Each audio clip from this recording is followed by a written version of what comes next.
What's up, guys? So today I want to talk about a little game called Highguard, or as the streets are now calling it, Concord 2, which is not a good thing whatsoever. Concord was the final game revealed at the Game Awards 2025. I just realized while editing this, I called it Concord. I feel so bad for this game, bro. And I'm sure you've all seen the reception. So to sum up the game, Highguard is a new PvP shooter made from some of the developers of Titanfall and I believe it's Apex Legends. Yep, you heard that right. Instead of making Titanfall 3, which everyone in the world has been asking for, then go and make this game. Now look, I'm sure if you watched any of my videos, you know I am severely against live service games, okay? But it's kind of funny how this game is almost like a standout compared to so many others that have come out. We're already putting this game in a category with Concord, and that's actually really saying something, you know? So let's take a step back, right? This game was shown at the Game Awards, but that's not really the main problem. The main problem is the fact that Jeff Keighley saved this for the very ending. Well, actually, let me not put the blame on Jeff Keighley. I'm pretty sure you have to pay to go at the very end, right? Usually with these last ending games, you know, that's shown at the Game Awards, it's a really big, really exciting game that most people are interested in. Funny enough, that typically equates to something completely opposite of what Highguard is, not a live service FPS. Think of Intergalactic last year, right? At last year's Game Award. It wasn't GTA 6, even though Jeff Keighley, of course, hyped it up to almost, not to make it seem like GTA 6, but he did hype it up. And a lot of people thought it might be GTA 6, but it was indeed Naughty Dog and Intergalactic. And no matter how you feel about Naughty Dog or even Intergalactic so far, you can't really say that it was a letdown to show that game at the end, you know? Naughty Dog is one of the biggest studios, one of the best studios in our gaming industry, right? So definitely they deserve the hype. They definitely deserve the spot for the very end, especially for them, you know, coming out and showing a new IP. So to see something like that happen last year and then you come over to this year, not only is it just a really big letdown in general, I think, for the show at the very end, but also just it's kind of, you know, it's sad for the developers and the game as a whole, you know, because I think they kind of shot themselves in the foot by doing this. If this game was shown at any other point in the show, people will kind of overlook it, right? Up until probably when it comes out. Maybe it makes some noise, maybe it doesn't. But them showing the game at the very end and kind of asking Jeff Keighley to hype it up a little bit, right?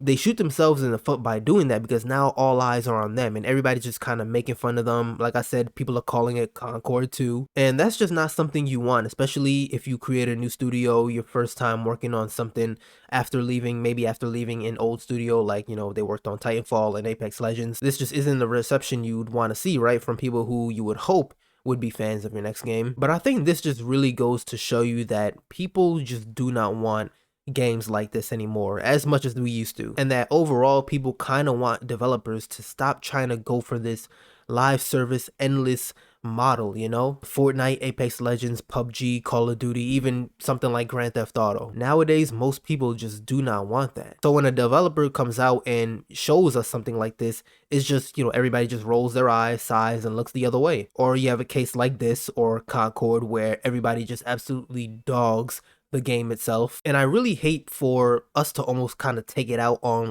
the people actually working on the game, because in my opinion, I don't believe most developers want to put out a game like this. That's just my opinion though. And even if they did want to make games like this, still, it sucks because they do put hard work and a lot of time, so much energy into making these games, and we kind of just dog them for it. But it's sad because I almost feel like it has to be done in order to show the, you know, the gaming industry, the people up there, that we just don't want games like this. It's a losing battle for the most part, you know? There are so many types of these games that come out every year, and the few that you see are the few that succeed. Really, I think it's as simple as that, you know, the Fortnite, Apex Legends, Arc Raiders this year. You can even throw in Call of Duty and Battlefield in there. Helldivers is another one, I think this year and last year. Marvel Rivals, all of these games, these really big games that you have been hearing about over the past year or two, or even more, right? Those are the ones that succeeded. There are also some that came out and made some noise for a little bit,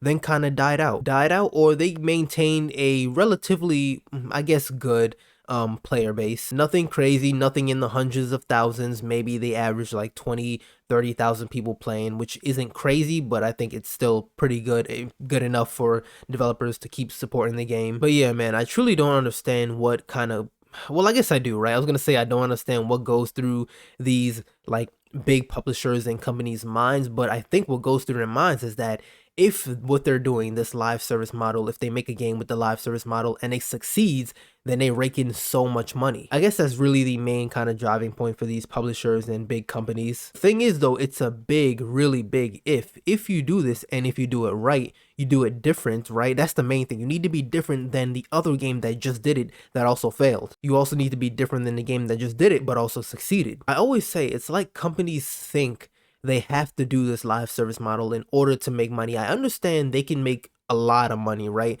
But that's the thing. They want to make so much money.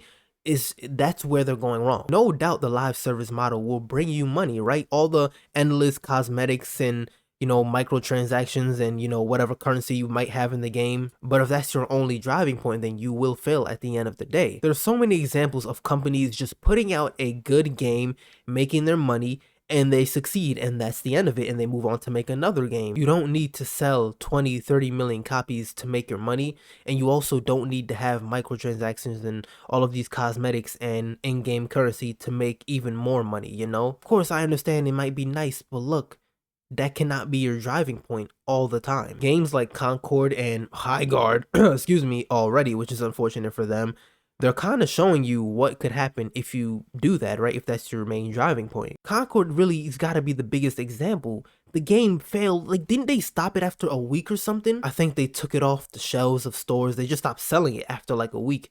So disappointing. And again, it's just disappointing also for Highguard because honestly, when I saw it, I was just like, like, it looks like another multiplayer game that I'll try. It's going to be free to play, right? I'm going to try it. Like most other multiplayer games nowadays, for me, I'm probably going to stop playing it after a week or something. It did look interesting, relatively interesting. The whole PvP thing looked different compared to a lot of other PvP games, like multiplayer shooter games, FPS games. So I'll give it that. But is it enough to keep people around, But yeah, I thought I'd just drop in my thoughts on this because I've seen a lot of people talking about it. I think this game comes out in like 2 months, maybe a little less. When it comes out, I'll check it out. I'll play it most likely. It is free to play, so don't gotta spend any money. And yeah, let me know your thoughts in the comments. As always, if you guys enjoyed the video, like it up, subscribe, and I'll see you in the next one.